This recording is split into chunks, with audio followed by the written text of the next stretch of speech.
Hello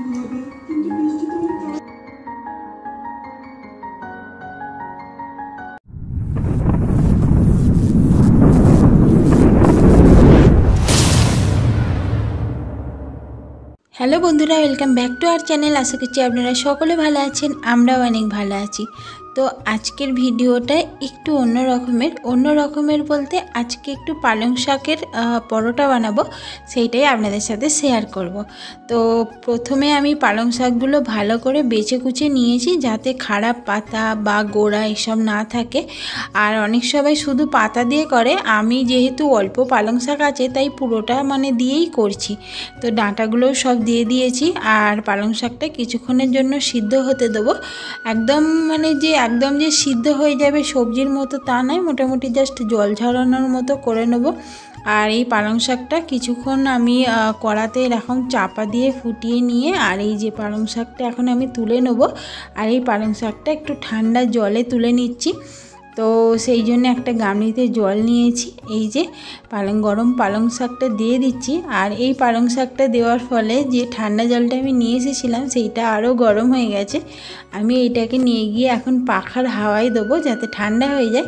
আর এইটা দেওয়ার কারণ হচ্ছে পরোটাটা যে বানাবো সেইটা সবুজ থাকবে, তো সেই কারণে একটুখানি ঠান্ডা জলায় দিয়ে রেখে দেবো পালং শাকগুলো। তো এই যে দিয়ে দিলাম। আর এবার এখন ধরে নিয়ে চলে যাচ্ছি ঘরেতে। আর ঘরেতে পাখার হাওয়াতে একটুখানি দিয়ে দেবো, কিছুক্ষণের জন্য রেখে দেবো। ঠান্ডা হলেই এই যে তুলে নিয়েছি, ঠান্ডা হয়ে গেছে বলতে না বলতেই। আর এখানে আমি কাঁচা লঙ্কা দিলাম। আর ঘরে ধনেপাতা বাড়ান্ত হয়ে গেছে, ধনেপাতাটা আরেকটু হলে ভালো হতো, কিন্তু কম হয়ে গেছে, কিছু করার নেই। তো যাই হোক, হঠাৎ করেই আর কি পালং শাকের পরোটাটা করব এই আইডিয়াটা হয়েছে, আগে থাকতে কোনো প্রস্তুতি ছিল না। তো সেই কারণেই আর কি ধনেপাতাটা কম আছে। যাই হোক, ধনেপাতা কাঁচা লঙ্কা দিয়ে দিয়েছি। আর তার সাথে পালং শাকটাও দেখলাম ঠান্ডা হয়ে গেছে, মোটামুটি মিক্সচারে দেওয়া যাবে। তো এই যে দিয়ে দিলাম জারেতে।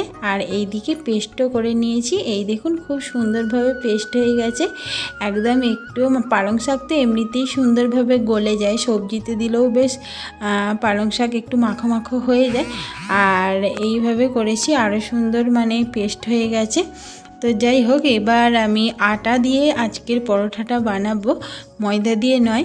তো আটাতে নুন দিয়ে দিলাম, আর তার সাথে একটু তেল দিয়ে দেবো, সাদা তেল। আর আমাদের তেলটা কেন এরকম বসে গেছে জানি না। তো যাই হোক, একটু কেমনও লাগছিল, বাট ভিডিও যেহেতু করেছি, পরোটা যেহেতু শেয়ার করছি, তো সেহেতু তো তেলটা দিচ্ছি সেটা একটু দেখাতেই হবে। তো সেই কারণে যাই হোক, তেলটা গরম করে নিলে নর্মাল হয়ে যেত, বাট আমি গরম করিনি। তো তেলটা দিয়ে এবার কিছুক্ষণের জন্য ভালো করে আমি এটাকে মিক্স করে নেব। তো মিক্স করে নিয়ে তারপরে যেমন আটা মাখে সেই রকমভাবেই আটা মাখবো, এতে জল অ্যাড করব না। যে পালং শাকের পেস্টটা করলাম, তো সেই পালং শাকটাও দিয়ে দিচ্ছি। আর দিয়ে এবার ভালো করে মেখে নেব। তো এই ধারে আমার মাখা কমপ্লিট হয়ে গেছে, এই দেখুন মোটামুটি যেমন আর কি রুটি করে সেই রকমভাবেই মেখে নিয়েছি, একটুও জল অ্যাড করিনি। ভালোই পাতলা হয়েছিল পালং শাকটা।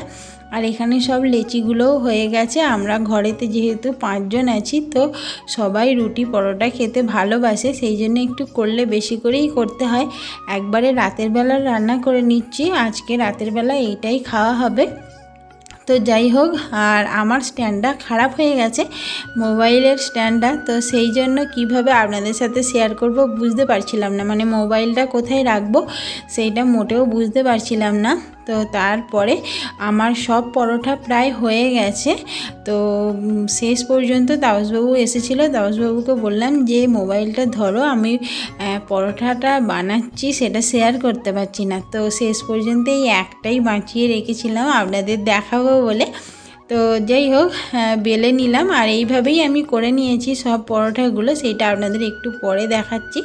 তো পরোটাটা খেতে মোটামুটি হয়েছিল। আমি পালং শাকের পরোটা এই প্রথম খেলাম, বাট আমার ততটা ভালো লাগেনি যতটা আর কি বাঁধাকপির পরোটা খেতে। আমার বাঁধাকপির পরোটা, তারপরে আলুর পরোটা খেতে দারুণ লাগে।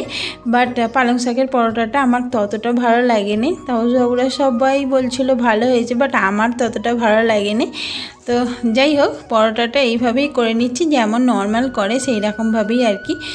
ভালো করে তেল দিয়ে এপিট ওপিট করে নিচ্ছি। তো হয়ে গেছে পরোটা, আগেই বলেছি। সব পরোটা করে নিয়ে একটাই আপনাদের সাথে জাস্ট শেয়ার করলাম।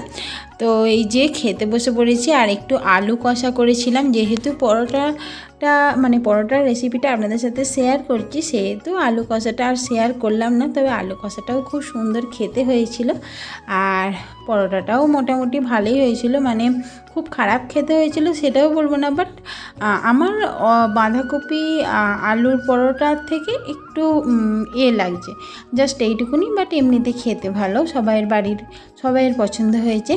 তো যাই হোক, আলু কষাটাও খুব সুন্দর হয়েছিল। আলু দিয়ে পালং শাকের পরোটাটা খেয়ে নিই, আর সবাই খেতে বসে গেছে প্রায়। তাওজবাবুর খুব পছন্দ হয়েছে। তো চলুন ভিডিওটা এখানেই শেষ করে দিচ্ছি। আর হ্যাঁ, বাবুমান্টুও বলেছে খুব সুন্দর হয়েছে খেতে, ওদের আগেই খেতে দিয়ে দিয়েছি। তো চলুন ভিডিওটা শেষ করছি। সবাই ভালো থাকবেন, সুস্থ থাকবেন। দেখা হবে কালকের আরেকটা নতুন ব্লগে। আজকের মতো টাটা।